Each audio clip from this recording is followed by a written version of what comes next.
नमस्कार, आप देख रहे हैं स्वदेश न्यूज का खास प्रोग्राम जनता मांगे जवाब। मैं हूं आपके साथ राखी। देश में सियासी समीकरण के साथ ही जातीय और सामाजिक गठबंधन लगातार बदलते रहे हैं। अब 2024 के लिए सियासी दल अपना अपना दांव चल रहे हैं। जात पात की लड़ाई अब गरीबों के हक और अधिकार पर आ गई है। 2024 के लिए भाजपा के साथ ही विरोधी दल अपना अपना एजेंडा सेट करने में लगे हुए हैं। मोदी सरकार इसके लिए एक बड़ी प्लानिंग के साथ संसद में महिला आरक्षण बिल यानी महिला शक्ति वंदन अधिनियम लेकर आई। इसे विपक्ष की सियासी मजबूरी कहें या जरूरत कि इसमें विपक्ष को सरकार के साथ आना पड़ा। अब जब से बिहार में जाति सर्वेक्षण की रिपोर्ट आई है, राज्य ही नहीं पूरे देश की सियासत में तूफान आ गया है। सत्ता पक्ष और विपक्ष अपने अपने तरीके से विश्लेषण कर रहे हैं। जाति के आंकड़ों के फायदे गिनाए जा रहे हैं। कोई इसमें जल्दबाजी तो कोई सियासी गणित बता रहा है। लोगों को एक बार फिर मंडल कमीशन का दौर याद आने लगा है। राजनीतिक दल अगर पिछड़े और अति पिछड़े समुदायों की राजनीति के दम पर जीतकर सत्ता में आएंगे तो सरकार की ज्यादा से ज्यादा नीतियां भी उन्हीं के हिसाब से तय होंगी। इससे बिहार में फिर से मंडल और कमंडल का घमासान शुरू होने का खतरा पैदा हो सकता है। यही नहीं, बिहार में धर्म की राजनीति पर जाति की सियासत भारी पड़ सकती है। विपक्षी दल मौके का फायदा उठाने के लिए जाति से जुड़े मुद्दों को हवा देकर अपनी सियासत चमका सकते हैं। ऐसे में सवाल ये है कि क्या बिहार के जातिगत सर्वेक्षण से 2024 लोकसभा चुनाव पर भी असर पड़ेगा? देश में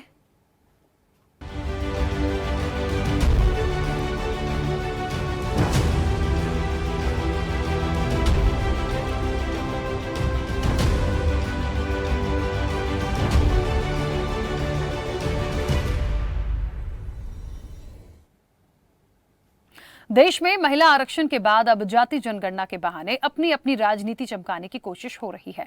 महिला आरक्षण बिल को लेकर पहले ही सत्ता पक्ष और विपक्ष दोनों एक साथ खड़े नजर आए, लेकिन इस बिल को लेकर दोनों के निशाने अलग अलग हैं। लेकिन इस पर सियासत की दूसरी पिच अभी से तैयार दिखने लगी है। विपक्ष ने इसे टालने की प्रवृत्ति और ओबीसी को उसका हक नहीं देने की बात पर सरकार को घेरकर साफ संदेश दिया कि विपक्ष महिला आरक्षण के बहाने देश के सबसे बड़े वर्ग ओबीसी पर नजरें टिकाए है। वो बिल में ओबीसी कोटे को रखे जाने का पुरजोर समर्थन और मांग कर रहा है। कांग्रेस की पूर्व अध्यक्ष सोनिया गांधी और राहुल गांधी दोनों ने ओबीसी आरक्षण को बिल में शामिल करने की बात करते हुए जातीय जनगणना कराने की मांग की है, क्योंकि विपक्ष जानता है कि कानून पर अमल इतना आसान नहीं है। अभी इस राह में जनगणना, परिसीमन जैसी चुनौतियां हैं। बहरहाल अब बिहार पहला ऐसा राज्य है जिसने जाति आधारित सर्वेक्षण के आंकड़े सामने रखे हैं।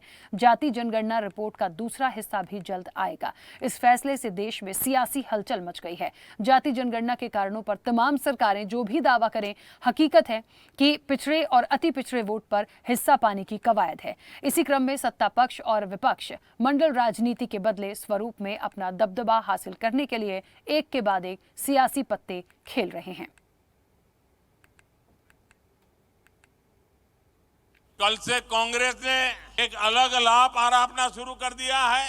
ये कांग्रेस के नेता कहते हैं जितनी आबादी उतना हक। मैं कहता हूं इस देश में अगर सबसे बड़ी कोई आबादी है तो वो आबादी गरीब है, और इसलिए मेरे लिए गरीब ही सबसे बड़ी आबादी है और गरीब का कल्याण यही मेरा मकसद है। मैं सोच रहा था कि पूर्व प्रधानमंत्री मनमोहन सिंह जी क्या सोच रहे होंगे। भारत के पूर्व प्रधानमंत्री मनमोहन सिंह जी तो कहा करते थे कि देश के संसाधनों पर पहला हक माइनॉरिटी का है, अल्पसंख्यकों का है, और उसमें भी मुसलमानों का है। अब कांग्रेस कह रही है कि आबादी तय करेगी पहला हक किसका होगा, यानी क्या अब अल्पसंख्यकों का हक कांग्रेस कम करना चाहती है क्या? और आबादी के ही हिसाब से ही अब तय होने वाला है, तो पहला हक किसका होगा भाई? किसका होगा? आबादी किसकी ज्यादा है? जरा कांग्रेस वाले स्पष्टता करें। क्या आबादी के हिसाब से हक मिलेगा क्या? तो क्या अल्पसंख्यकों को कांग्रेस हटाना चाहती है क्या?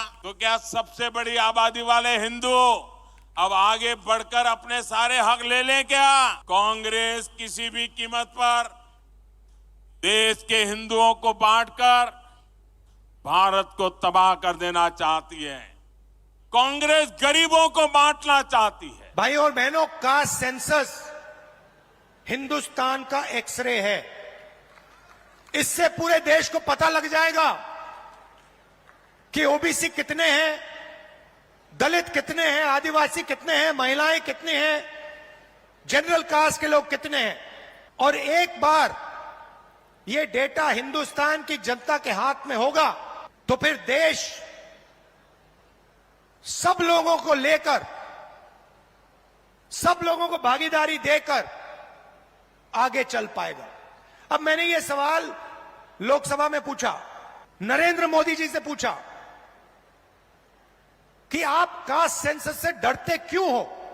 कास्ट सेंसस का डेटा सबके सामने रख दो, जो आपकी सरकार की सच्चाई है आप हिंदुस्तान की जनता को दिखा दो, डरो मत। और 36% अति पिछड़ों के साथ जो लंबे समय से नीतीश जी और लालू जी धोखा दे रहे हैं, उसका भी खुलासा बिहार में होगा। और इनका आंकड़ा एकदम नहीं के बराबर है, तो इनके साथ कहीं न कहीं छलावा, चूंकि 76 साल की आजादी में वहां लालू जी और नीतीश जी ने इनका सोच।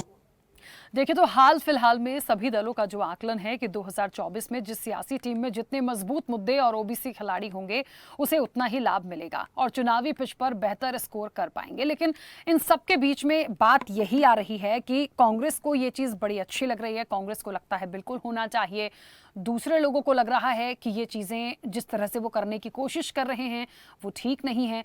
कुल मिलाकर जिस तरह से जाति जनगणना की बात शुरू से उठाई जा रही थी, बिहार में उसमें बाजी मारी है और जो तमाम चीज़ों को वो सामने लेकर आया है, अब ये वाकई में 2024 में कितना प्रभाव डालेगा या वाकई इसकी एक नीड है, और यदि जो आंकड़े दे रहे हैं तो क्या वो उतने सटीक हैं? अभी तो पहली चीज़ें सामने आई हैं, क्या ये इतना आसान होगा? इस इलेक्शन में कितना इस मामले को, इन बातों को भुना पाएंगे, ये देखने वाली बात होगी। इस चर्चा को मैं आगे बढ़ाऊंगी। हमारे साथ मेहमान जुड़े हैं, सबसे पहले आपका परिचय करा दें। भारतीय जनता पार्टी का पक्ष रखने के लिए केसी जैन जी हमारे साथ जुड़े हैं। केसी जैन जी, बहुत स्वागत चर्चा में जुड़ने के लिए। कांग्रेस का पक्ष रखने के लिए अब से कुछ देर में विधायक डॉक्टर अशोक मरसकोले हमारे साथ जुड़ेंगे। अशोक जी का भी बहुत स्वागत है। जेडीयू के राष्ट्रीय नेता जगनारायण सिंह यादव हमारे साथ जुड़े हैं। जगनारायण जी, आपका भी बहुत स्वागत है। समाजवादी पार्टी के पूर्व प्रदेश प्रवक्ता यश भारती जी हमारे साथ जुड़े हैं। यश भारती जी, आपका भी बहुत स्वागत है। वरिष्ठ पत्रकार रमेश शर्मा जी हमारे साथ जुड़े हैं। रमेश शर्मा जी, आपका भी बहुत स्वागत है। और स्वदेश न्यूज के managing editor RP Srivastava ji हमारे साथ जुड़े हैं। आरपी श्रीवास्तव जी, आपका भी बहुत स्वागत है। चर्चा की शुरुआत सबसे पहले केसी जैन जी आपसे करना चाहूंगी। मेरी आवाज पहुंच रही है?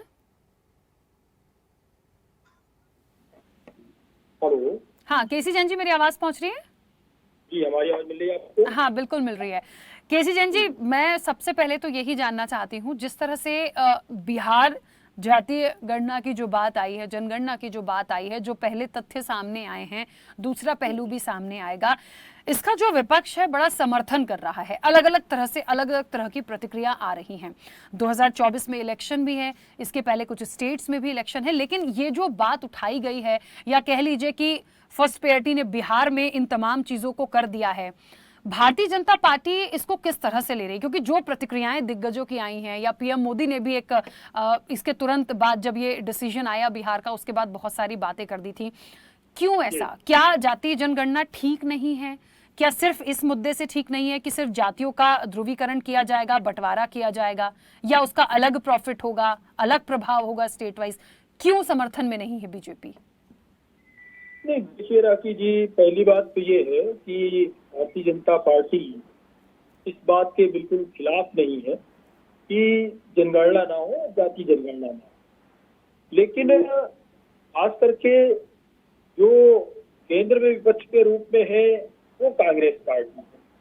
बाकी पार्टियां अलग अलग स्टेटों में हैं, लेकिन कांग्रेस के समय में, जब मनमोहन सिंह जी के समय में जाति जनगणना हुई, तो उन्होंने उसको सामने नहीं रखा, और न तो जनता के सामने रखा, न तो जो आवश्यक पटल के सामने जहां रखना चाहिए था, न तो वहां पे उसको ओपन किया गया।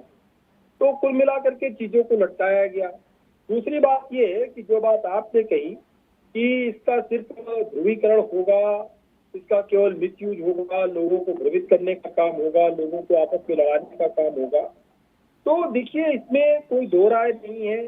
आज के समय में आवश्यकता इस बात की है कि आज सबको संसाधन बराबर के मिले और विकास की मुख्य धारा में जुड़ने के लिए सबको समान अवसर की आवश्यकता है। उन अवसरों को देना चाहिए।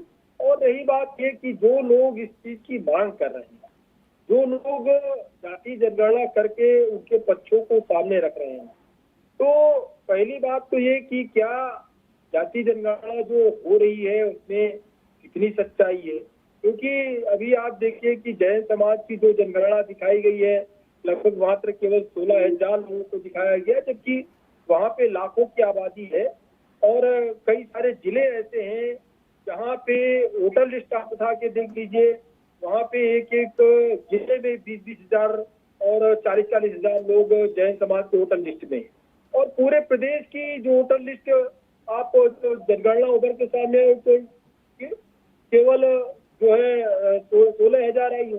तो इन चीजों को कैसे सही मान लिया गया, पहली बात। दूसरी बात ये कि जो जनगणना हो भी रही है, जो लोग इन तरीके की जनगणना का समर्थन कर रहे हैं, तो इन लोगों ने क्या जो अभी तक डाटा था उसको इन्होंने फॉलो किया क्या उन लोगों को लाभ मिला क्या उन वंचितों को लाभ मिल पाया क्या? तो चाहे मांझी समाज के लोग हो, जीतनराम मांझी, देखिए इसकी भी वो भी लड़ाई लड़ते रहे। तो आप देखिए कि चाहे लालू प्रसाद यादव जी हो, चाहे वो आरएलडी हो, चाहे वो जेडीयू हो, लंबे समय तक बिहार में आरजेडी और जेडीयू का ही नेतृत्व रहा। इन लोगों ने राज किया एक तरीके से, लेकिन राज करने के बाद में लाभ किसको मिला? आप देखिए मंत्रालय किसके पास रहे, आप देखिए जो सरकारी नौकरियां उसमें लाभ किसको मिला, आप देखिए ओबीसी के नाम पर जो लगभग 70-80 जातियां और हैं, क्या उनको लाभ मिला? यादव, और अगर लाभ दिया तो केवल यादव समाज को वहाँ पे लाभ दिया, चाहे लालू प्रसाद यादव जी हों और चाहे नीतीश कुमार जी हों। तो पिछड़ा वर्ग में जो 70 से अधिक जातियां बिहार में ही है, तो 70 जातियों में अगर लाभ मिला होगा तो उनको तो 5 जातियों को लाभ मिला होगा। बाकी 65 जातियां जो पहले से चिन्हित हैं, उन जातियों की तरफ जो लोग आज इसकी पैरवी कर रहे हैं कि जाति जनगणना होनी चाहिए, उभर के सामने आनी चाहिए, उसके हिसाब से बंटवारा होना चाहिए, तो इसका मतलब तो ये हो गया कि एक तरफ तो ये है कि भारत देश की आबादी 140 करोड़ के ऊपर हो गई है और जनसंख्या विस्फोट की स्थिति में हम लोग खड़े हुए हैं। तो इसका मतलब ये हो गया कि जिनकी जनसंख्या कम है उनको आबादी बढ़ानी चाहिए, एक दूसरे के कंपटीशन में तो आबादी बढ़ाइए और रिश्तेदारी बांटिए। चलिए केसी जैन जी, ठीक है, वापस आती हूँ मैं आपके पास। जगनारायण जी, मेरी आवाज पहुंच रही है? हाँ जगनारायण जी, अभी एक बड़ी महत्वपूर्ण बात केसी जैन जी कह रहे थे। उन्होंने कहा कि जितना भी लाभ लिया है आरजेडी और जेडीयू ने लिया है, और यदि ये इसका समर्थन करते हैं या इनको लगता है ये तमाम चीज़ें बिल्कुल हो जानी चाहिए, तो फिर क्या हुआ है? आप उठा के दे लिए, यादव के अलावा किसका आपने विकास किया? यदि जाति के हिसाब से चले जाएंगे तो फायदा सिर्फ एक जगह से ही होगा, यदि जनगणना उस आकर, क्योंकि ये तो वाकई में एक टैगलाइन बन गई है कि जिसकी जाति जितनी भारी उसकी हिस्सेदारी उतनी ज्यादा। तो ये कैसे? ये केसी जैन जी ये प्राचीन काल की बात शुरू कर चुके हैं। ये 18 साल 19 साल के नीतीश कुमार के कामों को ये नहीं रखना चाहते हैं।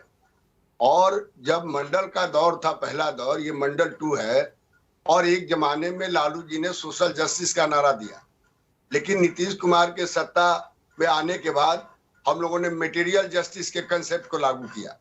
आपको मालूम होगा कि बिहार में सड़कों की क्या स्थिति थी, बिजली की क्या स्थिति थी, स्कूलों की क्या स्थिति थी, और जो सारे जो इंफ्रास्ट्रक्चर का क्या हालात था, उसमें कहाँ बिहार है?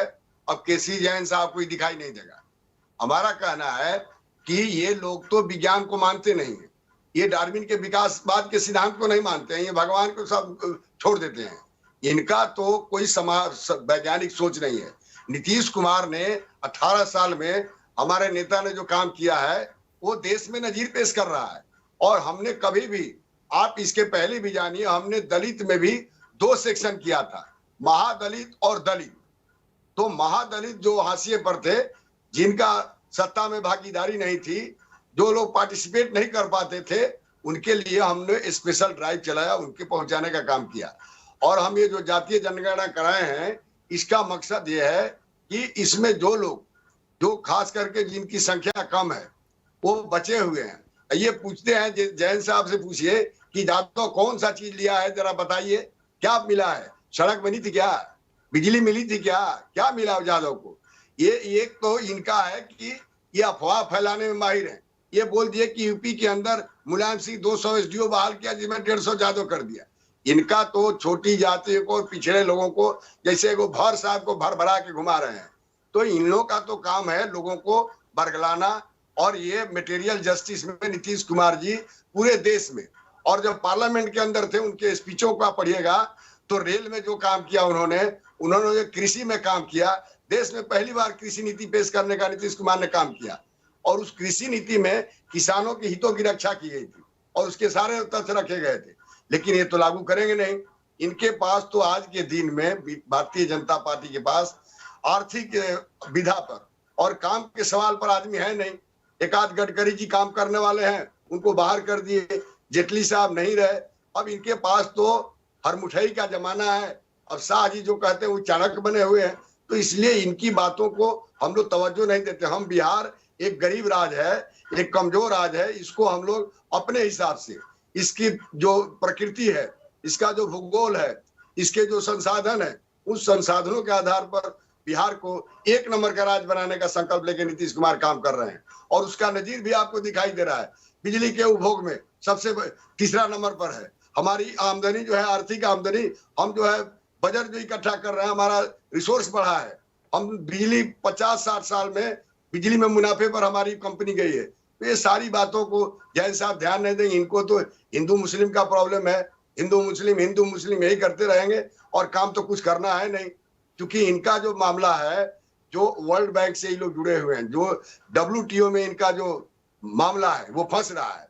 तो इसलिए 5 किलो अनाज दे रहे हैं, क्योंकि अनाज अब बाहर से भी लेना है। भारत में खाने भर अनाज है, लेकिन WTO के शर्तों के आधार पर इनको तो अनाज लेना है, तो कहीं ना उसका खपत करना है।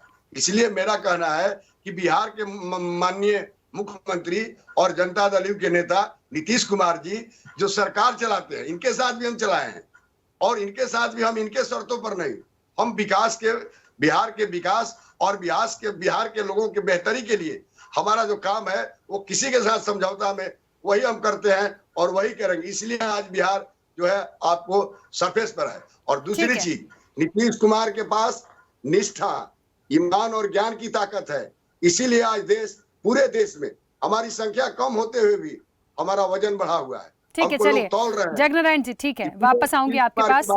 डॉक्टर अशोक मरसकोले भी हमारे साथ जुड़ गए हैं, कांग्रेस विधायक हैं। अशोक मरसकोले जी, बहुत स्वागत चर्चा में जुड़ने के लिए।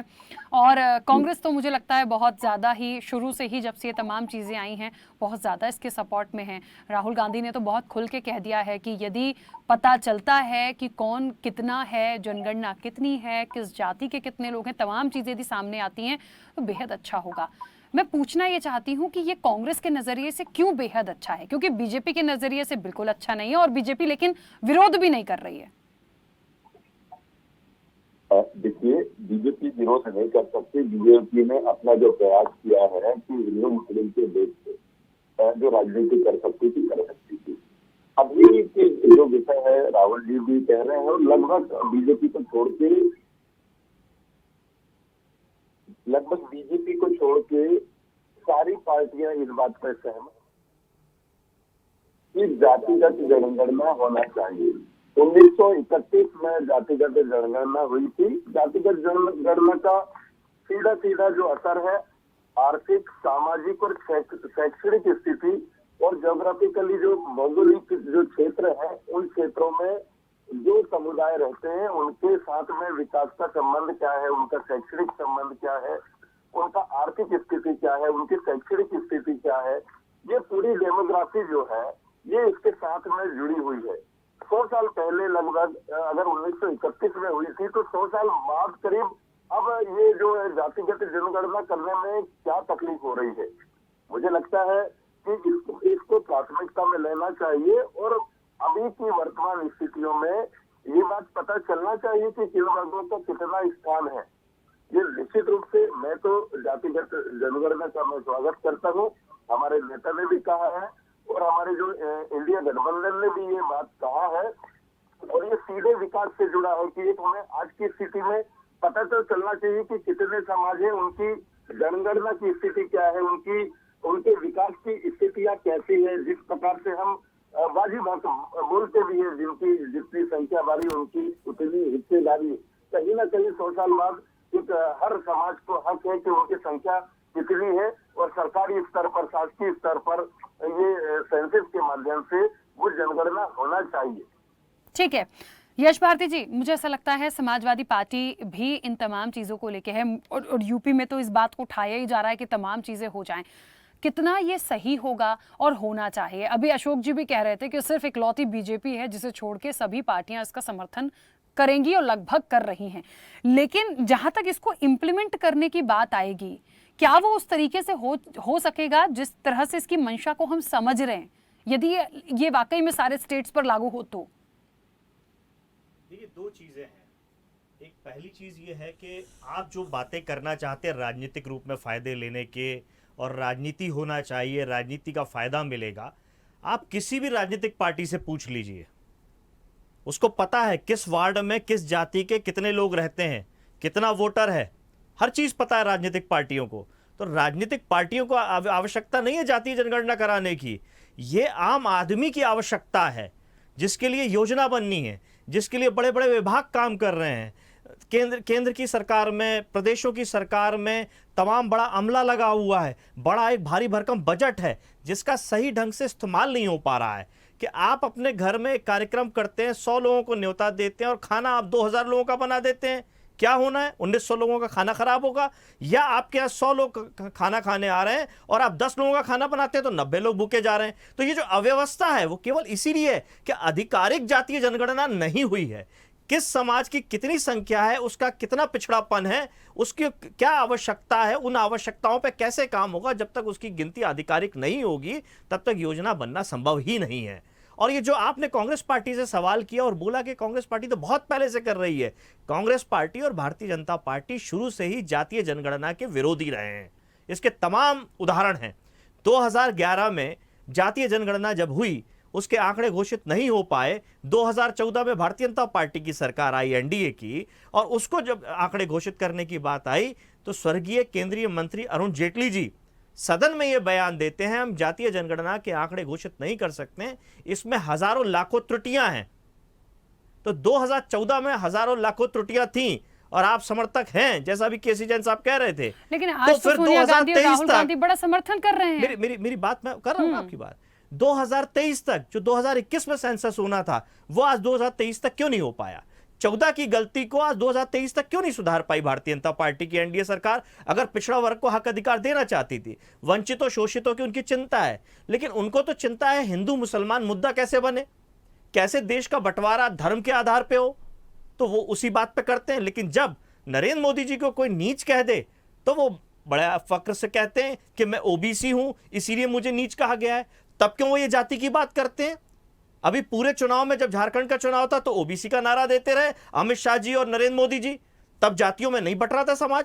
अटल बिहारी वाजपेयी जी जब देश के प्रधानमंत्री थे तो लाल किले के प्राचीर से उन्होंने कहा था कि विशेष अवसर जब तक मिलने चाहिए जब तक पिछड़ापन खत्म नहीं होता है। तो भारतीय जनता पार्टी पहले तय कर ले हम किसकी आइडियोलॉजी पे चलेंगे और किसकी बात मानते हैं। नरेंद्र मोदी जैसे लोगों की जो कभी कुछ कहते हैं, अपनी ही बात पे स्थिर नहीं रह पाते हैं। तो जो 14 से लेकर के एक पूरा कार्यकाल कर चुके, दूसरा कार्यकाल भी पूरा होने पे है, तो पिछड़ा वर्ग को अगर धोखा देने का काम किसी ने किया है तो भारतीय जनता पार्टी ने किया। ये मुखौटों को बना के, जैसा अटल बिहारी वाजपेयी जी के लिए कहा जाता था कि ये मुखौटे हैं, सरकार तो कोई और चलाता है, वैसे ये मुखौटों को बना करके आप ओबीसी को ठगने का काम करते हैं कि हमने प्रधानमंत्री बना दिया, मुख्यमंत्री बना दिया, लेकिन जो पिछड़ा है उसको क्या दिया। दूसरी बात, जो इनका मुकाबला करने के लिए तैयार हैं, जो विरोध करने के लिए तैयार हैं, जनता को भ्रमित करेंगे। ओबीसी का सारा हक अधिकार यादव खा गए, ओबीसी का सारा हक अधिकार फलानी जाति खा गई। अरे योजना बनाइए ना, जब आप आंकड़े ही नहीं ला पा रहे हैं, किस आधार पे बातें होंगी? बार बार चीजें कोर्ट में जाती हैं। मध्य प्रदेश के अंदर 27% आरक्षण क्यों नहीं कर पाई भारतीय जनता पार्टी? उसका मुख्य कारण है कि जातीय जनगणना नहीं है। कोर्ट में जब भी बात आती है जाति जनगणना की आती है, आधार की बात आती है, किस आधार पे आप 27% आरक्षण देना चाहते हैं। लेकिन इतने लंबे कार्यकाल के बाद, 5-5, 6-6, 8-8 मुख्यमंत्री होने के बाद भारतीय जनता पार्टी मध्य प्रदेश के अंदर जातीय जनगणना नहीं कर पाई और कोर्ट में हमेशा पिछड़े वर्ग का नुकसान होता है। और एक दूसरी तरफ दिखावे के लिए क्या कहते हैं, कोई माई का लाल आरक्षण खत्म नहीं कर सकता। आप आरक्षण खत्म नहीं कर सकते तो आरक्षण को देंगे कैसे? कोई योजना नहीं है भारतीय जनता पार्टी के पास। हम 1931 में जो अंग्रेजों ने जातीय जनगणना करी थी, जिसमें ओबीसी की जो गिनती है, उसी आधार पर लगातार योजना बना रहे हैं। हम आजाद भारत में योजना ही नहीं बना पा रहे पिछड़े वर्ग के लिए। बात चल रही है किसका कितना प्रभाव होगा और जाति जनगणना पर बात हो रही है। बिहार ने जिस तरीके से तमाम चीजों को लागू किया, इसके बाद एक सियासी हलचल सी मच गई है। ये कितनी सही है, नहीं है तो क्यों नहीं है, और जिस मकसद से इसको किया गया है या जो पॉइंट्स इसमें हैं कि क्या प्रॉपर तरीके से जो चाह रहे हैं एक्चुअल में जो जनगणना होगी क्या वो हो पाएगी, क्योंकि भारतीय जनता पार्टी ना तो विरोध कर रही है ना खुल के समर्थन में है, और बहुत अलग अलग तरह से बातें भी सामने आ रही हैं। तो निश्चित तौर पर यह बड़ा सवाल है। इस चर्चा को मैं लगातार आगे बढ़ाऊंगी, लेकिन इस वक्त आपको बता दें कि अब हमारे साथ भारतीय जनता पार्टी का पक्ष रखने के लिए चेतन सिंह जी जुड़ गए हैं। चेतन जी, बहुत स्वागत चर्चा में जुड़ने के लिए। और वरिष्ठ पत्रकार रमेश शर्मा जी के पास मैं जाऊंगी। रमेश शर्मा जी, जातीय जनगणना जिस तरह से बात हो रही है और बिहार ने जिस तरीके से इसको लागू किया, जो पहले फैक्ट सामने आए हैं, दूसरे आने हैं, और जिस तरह से जो विपक्षी दल हैं वो तमाम सवालों को उठा रहे हैं यहाँ पर कि यदि किया जाए तो उस तरह के से किया जाए ताकि फिर एक एक चीज का क्राइटेरिया क्लियर हो। क्या ये सही है? क्या जिस मकसद से करना चाह रहे हैं, जिस उद्देश्य के साथ करना चाह रहे हैं, क्या वो वैसी हो पाएगी, या फिर अभी इलेक्शन है इसलिए ये तमाम बातों को निकाला जा रहा है? देखिए, मेरा सोचना राखी जी ये है कि जातीय जनगणना या भारतीय समाज को जाति में विभाजित करना ये अंग्रेजों का षड्यंत्र था। और जो लोग भी जातीय जनगणना की या जातीय आधार पर समाज को मजबूत करने की बात कर रहे हैं, मुझे लगता है वो कहीं ना कहीं अंग्रेजों के षड्यंत्र को मजबूत करने की दिशा में बढ़ रहे हैं। मैं 3 उदाहरण देना चाहता हूँ। अंबेडकर जी जिन्होंने कि संविधान बनाया, उन्होंने बहुत स्पष्ट कहा था कि जिस प्रकार एक बूंद, एक उदाहरण दिया था, ये उनका सेंटेंस है कि जिस प्रकार एक बूंद समंदर में जाकर के अपना अस्तित्व खो देती है, उसी प्रकार सबका स्वरूप एक भारतीय होना चाहिए। और उन्होंने कहा था कि मनु की जाति व्यवस्था को मिटाना मेरा प्रमुख उद्देश्य है। ये अंबेडकर जी के शब्द हैं। लोहिया जी ने कहा था कि जाति तोड़ो अभियान लोहिया जी ने चलाया था। गांधी जी को अगर आप देखें तो उन्होंने एक भारतीय का नारा दिया था, और दीनदयाल उपाध्याय जी को देखें तो उन्होंने एकात्म मानववाद का नारा किया था। अब आज क्या कांग्रेस गांधी जी के रास्ते को छोड़ना चाहती है? क्या समाजवादी पार्टी लोहिया जी के रास्ते को छोड़ना चाहती है? क्या देशवासी अंबेडकर जी के रास्ते को छोड़ना चाहते हैं? ये षड्यंत्र उनका समाज को बांटने का षड्यंत्र था। भारत में अगर आप देखें तो कौन पीछे है? मेरे एक तरफ यादव जी बैठे हुए हैं, यश यादव जी, एक तरफ श्रीवास्तव जी बैठे हुए हैं। यादव जी का वंश कहाँ से चलता है? यादव जी का वंश चंद्रमा से चलता है। चंद्रमा अत्रि ऋषि के पुत्र हैं। श्रीवास्तव जी का वंश सूर्य से चलता है, ये कश्यप ऋषि के पुत्र है। इसके अलावा जितने लोग हमारे बैठे हुए हैं वो सब किसी न किसी ऋषियों की संतान है, 7 ऋषियों की संतान है। जिस प्रकार अत्रि ऋषि और कश्यप ऋषि ब्रह्मा जी की संतान है, उसी प्रकार सारे लोग ऋषियों की संतान है। तो कुल मिलाकर के किनको आप बांटना चाहते हैं? तो मोटे तौर पर आज अगर हम देखें तो आज हमको पूरे समाज को एकजुट करने की आवश्यकता है। जाति के बाद हिंदू समाज में क्यों होती है? क्यों नहीं होती है कि रोमन की अलग किया जाए और कैथोलिक को अलग किया जाए और सिद्दीकी को अलग किया जाए, कुरैशी को अलग किया जाए, राइन को अलग किया जाए, पठान को अलग किया जाए, अहमदिया को अलग किया जाए, सिया को अलग किया जाए? केवल हिंदू समाज को बांटने का ही षड्यंत्र क्यों होता है? तो मैं समझता हूँ, और ये षड्यंत्र अंग्रेजों ने किया था। हम जाने अनजाने जाति व्यवस्था पर जोर दे करके आज समाज में यहाँ जितने लोग बैठे हुए हैं, आज समाज में बात करेंगे, समाज में कोई जाति की बात नहीं करता। हम होटल में खाना खाने जाते हैं, किसी जाति को पूछ करके खाना खाते हैं क्या? बफे में किसी ने खाना बनाया है तो पूछते हैं किस जाति ने बनाया है। किसी डॉक्टर के पास जाते हैं, कलेक्टर के पास जाते हैं, दुकान से सब्जी खरीदते हैं, दुकान से फल खरीदते हैं, दूध खरीदते हैं, तो कौन किस जाति का? कोई नहीं पूछता। मैंने तो आज तक किसी से जाति नहीं पूछती और कोई किसी से जाति नहीं पूछता। आप विवाह देख लीजिए, अंतरजातीय विवाह कितने होने लगे। तो इसके अलावा भी जो कर्मशील व्यक्ति है, उसने जन्म कहीं भी लिया हो वो ऊंचाई पर जाता है, और जो कर्महीन व्यक्ति है उसने जन्म कहीं पर लिया हो वो नीचाई पर जाता है। आप देख लीजिए, सुलभ शौचालय में आधे लड़के ब्राह्मणों के काम करते हैं। कर्मशील जगजीवन राम थे, एकदम उप प्रधानमंत्री तक पहुँचे। तो जो कर्मशील है वो हमेशा आगे जाता है, जो कर्महीन है वो आगे हमेशा पीछे जाता है। एक छोटा सा एक सवाल मैं आपसे राखी जी पूछना चाहता हूँ। मैं आपसे सवाल पूछना चाहता हूँ, चींटी से लेकर हाथी तक सृष्टि में जितने प्राणी हैं वो मनुष्य से करोड़ों गुना हैं। आप जहाँ रहती होंगी कितनी चींटियाँ हैं और कितने मक्खियाँ हैं और कितने मच्छर हैं, चींटी से लेकर हाथी तक सारे प्राणी अपने पैरों पर खड़े होते हैं, अपनी रोटी जुटा लेते हैं, रहने के लिए घर ढूंढ लेते हैं, जोड़ा स्वयं बना लेते हैं, अपने बच्चे को खाने कमाने लायक बना देते हैं। उनको किसी आरक्षण की ज़रूरत नहीं पड़ती। कभी चींटी ने कहा क्या कि मैं कमज़ोर हूँ, मुझे आरक्षण दीजिए और मेरी गणना कीजिए। तो कुल मिलाकर के सृष्टि में जितने प्राणी हैं सब आत्मनिर्भर है, लेकिन पता नहीं क्यों मनुष्य को सहारा चाहिए कदम कदम पर। या तो आरक्षण से चाहिए, या उसको अनुदान चाहिए, या उसको कुछ चाहिए या कुछ चाहिए। तो मैं समझता हूँ स्वतंत्रता को 77 वर्ष हो गए हैं। 77 वर्ष बाद हम अंग्रेजों के षड्यंत्र से ऊपर उठें और छोटे सोच से ऊपर उठें, जातीय सोच से ऊपर उठें। कहीं ना कहीं आज एक भारत बनाने की ज़रूरत है, एक भारतीय बनाने की ज़रूरत है। जो सपना गांधी जी ने देखा था, जो अंबेडकर जी ने देखा था, जो लोहिया जी ने देखा था, तो क्या इन लोगों के नाम केवल तस्वीर, ये सब लोगों की तस्वीर क्या केवल माला चढ़ाने के लिए रह गई? इनके बताए हुए रास्ते पर चलने के लिए हम लोग नहीं बचे क्या? मैं समझता हूँ राजनीतिक दलों को कुछ मुद्दों पर राजनीति से उठ करके राष्ट्रनीति पर विचार करना चाहिए, भारतीय समाज पर विचार करना चाहिए। राजनीतिक कार्यालय ठीक है, चुनाव लड़िए, लेकिन समाज को बांटने का षड्यंत्र ना करिए। ये मेरा एक आग्रह रहेगा। ठीक है, यानी कुल मिलाकर जो इस तरह की बातें हो रही हैं ये कहीं ना कहीं सिर्फ राजनीतिक हैं। इसका हम एक आम भाषा में यदि समझे तो मुझे नहीं लगता इसका कोई औचित्य बचता है, जितना मैं आपकी बात को समझ पाई हूँ। ठीक है, यश भी कुछ कह रहे हैं? हाँ, जल्दी से बोलिए, फिर मैं श्रीवास्तव जी की प्रतिक्रिया लूँ। देखिए, मानसिक हमला कैसे होता है, मेरा नाम आपको पूरा पता था, मैं भारतीय लिखता हूं, मेरी जाति नहीं है। जैसा हमारे वरिष्ठ पत्रकार जी ने कहा, डॉक्टर राम मनोहर लोहिया जी को मानने वाली बात, बाबा साहब को मानने वाली बात, मैं उन्हीं का अनुसरण करते हुए भारतीय लिखता हूं।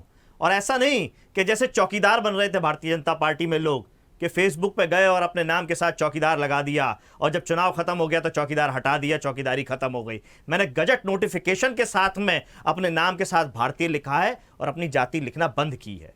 करिए ना आप, किसने रोका है? अगर आप ये बात कहते हैं, मत लिखिए अपनी जाति का नाम, जाति विहीन समाज की शुरुआत तो कीजिए। मैंने की है, मेरी जाति बोलने की आवश्यकता क्यों पड़ी इस कार्यक्रम में? कहीं ना कहीं हमला करने की बात है ये। मैं रमेश जी की बात पे नहीं कर रहा हूं, वरिष्ठ पत्रकार है, सुलझे हुए हैं, लेकिन समाज में यही चीज होती है। जाति के आधार पे ऊंच नीच, छोटा बड़ा, कम ज्यादा भेदभाव है। जब तक भेदभाव खत्म नहीं होगा ये सब चीजें समाप्त नहीं होगी। यही बात डॉक्टर राम मनोहर लोहिया जी ने हिंदू बनाम हिंदू में अपनी किताब के माध्यम से, अपने भाषणों के माध्यम से कहा है। उसको पढ़ने की आवश्यकता है। डॉक्टर बाबा साहब अंबेडकर ने कहा है, उनको पढ़ने की आवश्यकता है। किस जगह पे किस बात को लेके कहा है, किस तर्क को लेके कहा है। आप सुलभ शौचालय की बात कर रहे हैं, शासकीय नौकरी में बात कर रहे हैं, ठीक है, साफ सफाई के कर्मियों में आपको ब्राह्मण वर्ग दिख जाएगा, लेकिन आप वो भ्रष्टाचार भी देखिएगा, नाम तो दिख जाएगा लेकिन काम कोई और कर रहा होगा। तो मैं उसमें जाना नहीं चाहता हूं, लेकिन बात यही है कि शोषण अगर हो रहा है, जाति के आधार पर भेदभाव हो रहा है, तो या तो जाति विहीन समाज बनाइए। मैं तो बड़ी जिम्मेदारी से कहता हूं, मेरे दादाजी ने, मेरी नानी जी ने जाति देख के शादी करी, मेरे माता पिता ने जाति देख के शादी करी, और मेरी भी शादी जो है मेरी जाति देख के करी। आने वाले समय में मैं चाहता हूं जाति देख करके ये काम ना हो। कौन आगे बढ़ने का काम कर रहा है?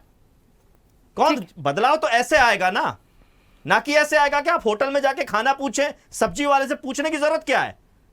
समाज में मान लिया जाता है, दूध का काम कर रहा है तो एक विशेष जाति कर रही होगी, सब्जी का काम कर रही है एक विशेष जाति कर रही होगी, सुनार का काम कर रहा है एक विशेष जाति कर रही होगी, लोहार का काम कर रहा है एक विशेष जाति कर रही होगी, जूते चप्पल का काम कर रहा है एक विशेष जाति कर रही होगी। आप टाटा और बाटा की बात मत कीजिए, आप निचले स्तर पे आइए।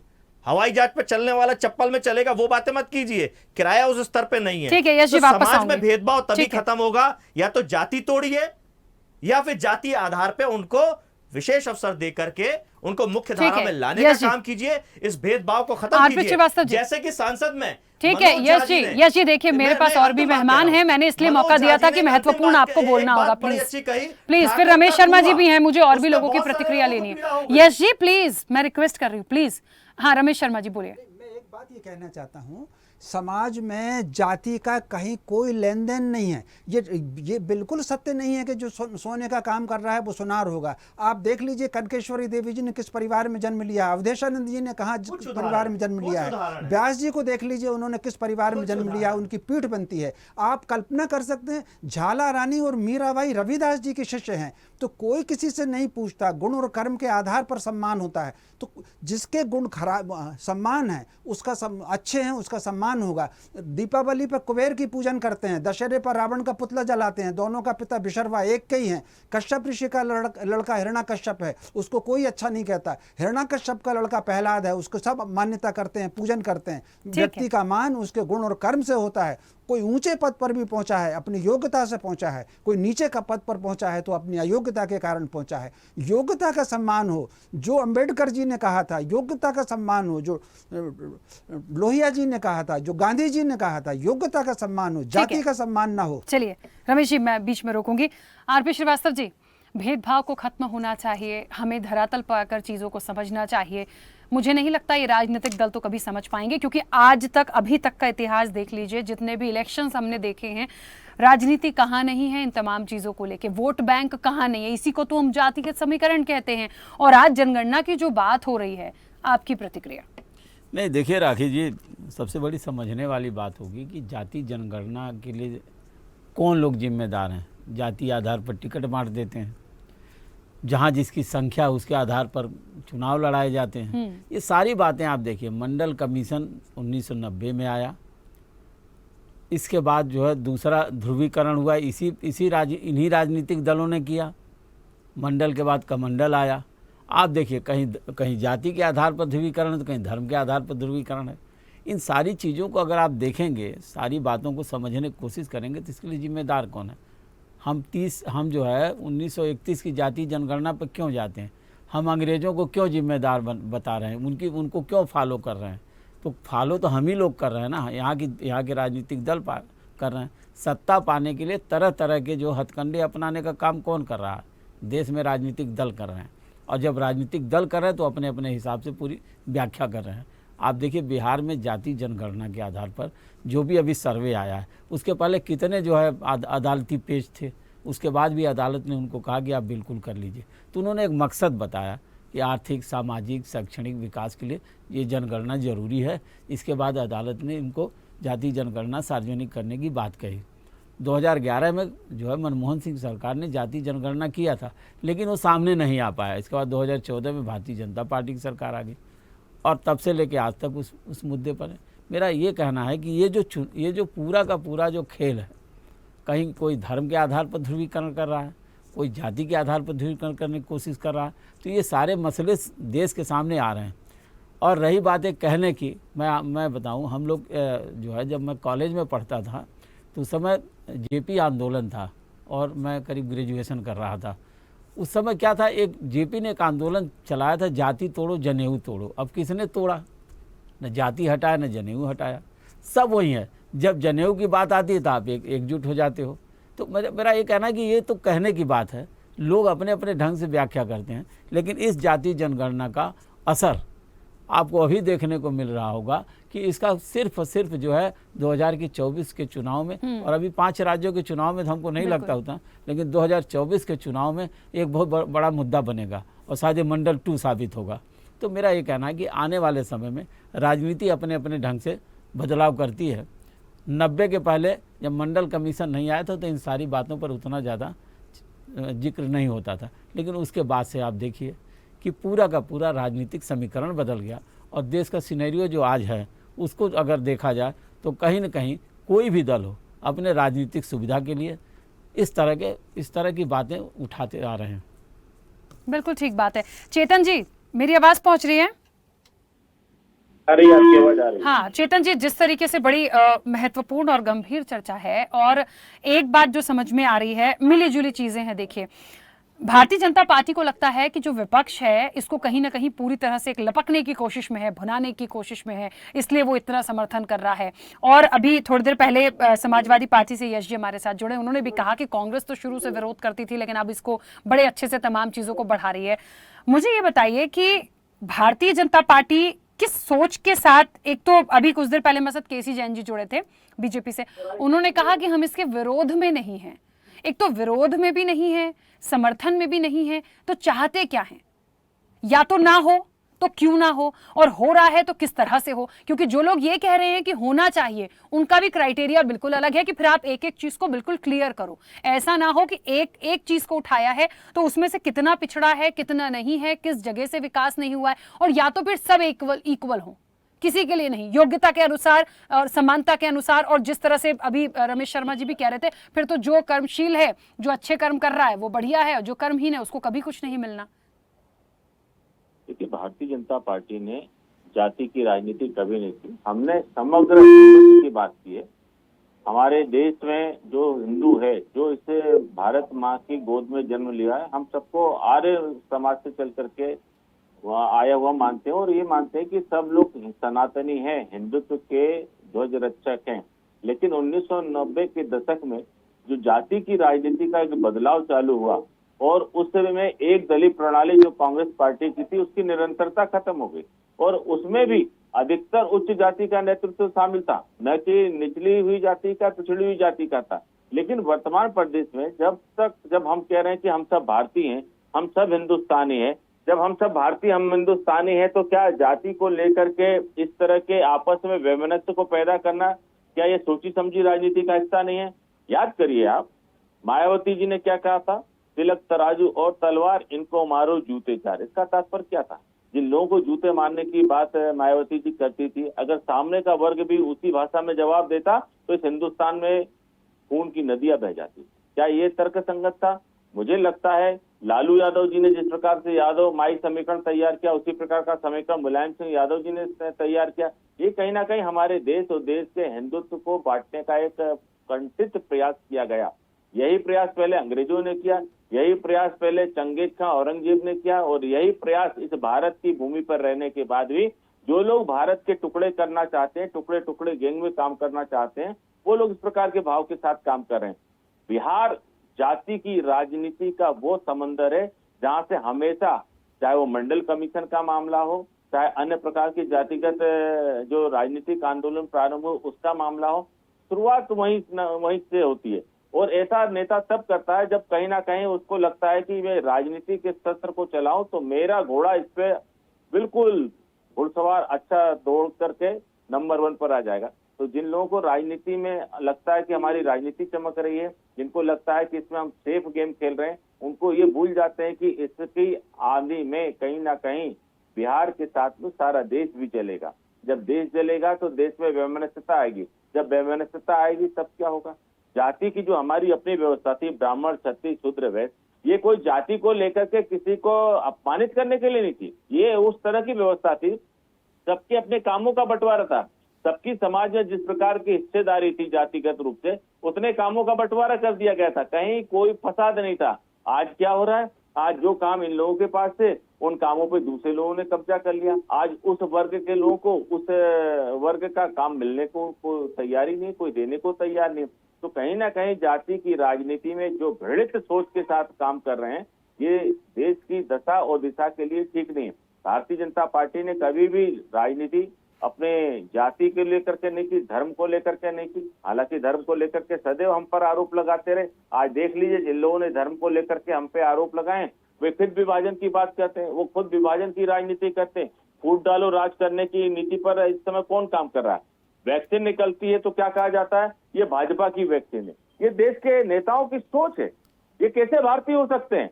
G20 का सफल अधिवेशन होता, उसको लेकर के भारतीय जनता पार्टी कहते हैं भाजपा का है। ये प्रधानमंत्री जी का झुंझुना है, प्रधानमंत्री जी का इवेंट है। क्या सारे विश्व को एक मंच पर ला करके अपनी बात को मनवाना, ये क्या किसी प्रधानमंत्री का इवेंट हो सकता, किसी पार्टी का इवेंट हो सकता?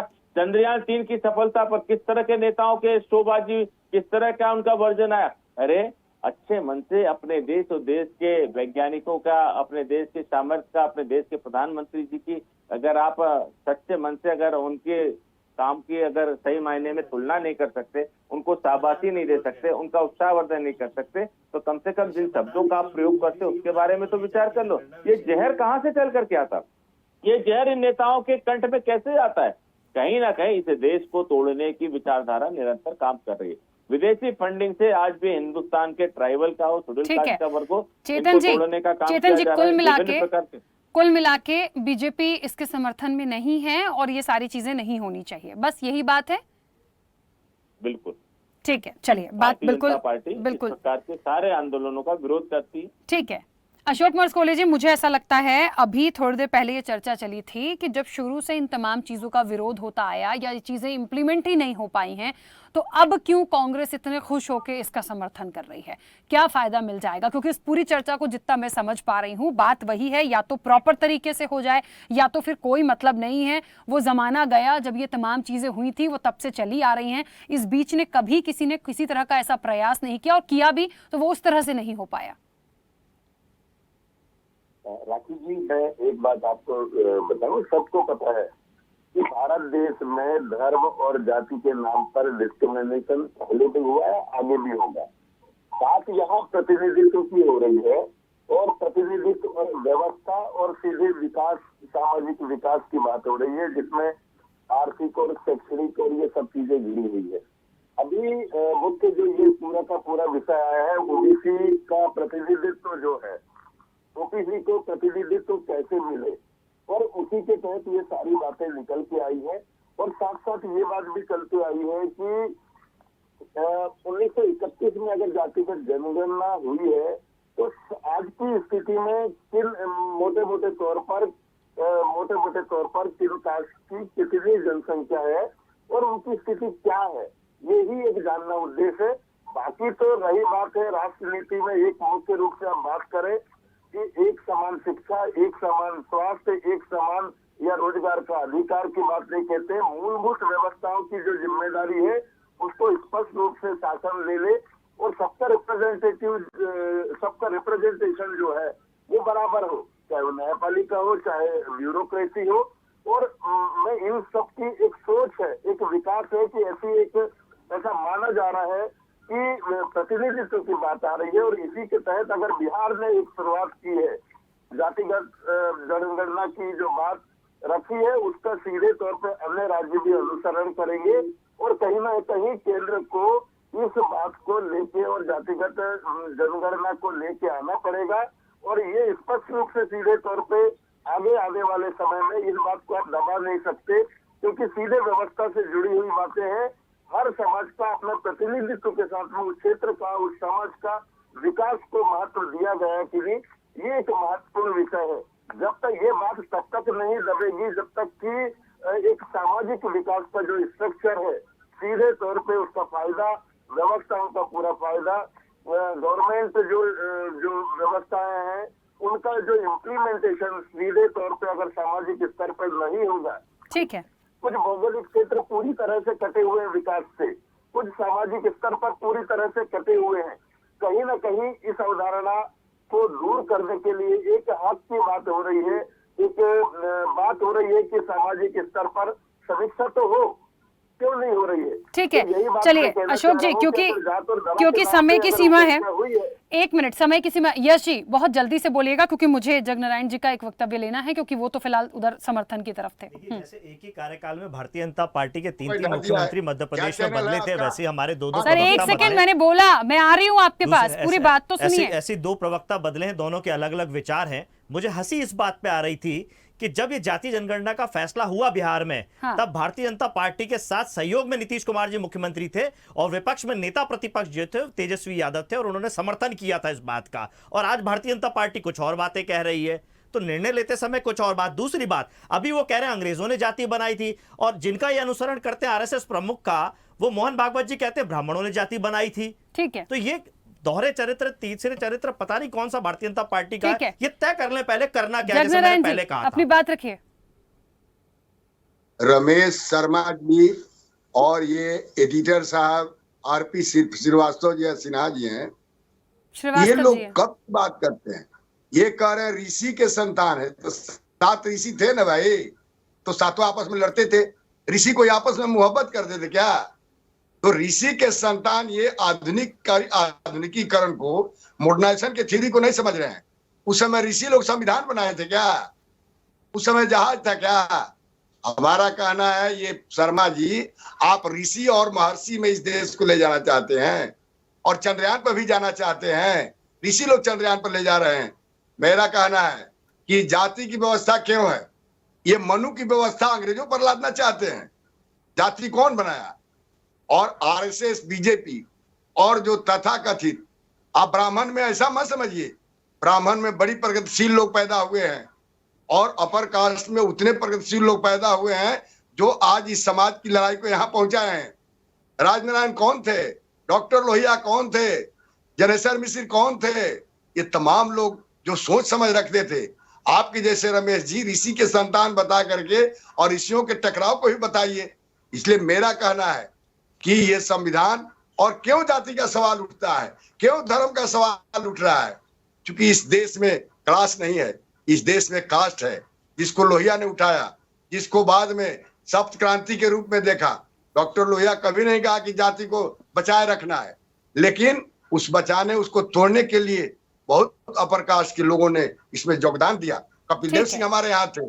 इसलिए आप जो बोल रहे हैं धीरे से, लोहिया बोल रहे हैं, जयप्रकाश। चलिए, मुझे ऐसा लगता है, ठीक है जगनारायण जी, मैं बीच में रोकूंगी क्योंकि समय की सीमा है। सबसे पहले तो इस चर्चा में शामिल होने के लिए आप सभी का बहुत बहुत शुक्रिया। देखिए, क्योंकि वो बोलेंगे, और वो ऐसा इसलिए बोलेंगे क्योंकि जिनको फायदा दिख रहा है राजनीति का, जिनको एक वोट बैंक दिख रहा है, वो उस तरह की बात करेंगे। एक तरफ इस चर्चा से बड़ी महत्वपूर्ण बात निकली है कि हम पॉजिटिव वे में चलें, सबको एक समान रखें। हम क्यों इन चीजों को लाएं? यदि लाते हैं तो फिर हम सबको उस क्राइटेरिया को, एक एक चीज को देखें, जो अभी संभव नहीं लगता।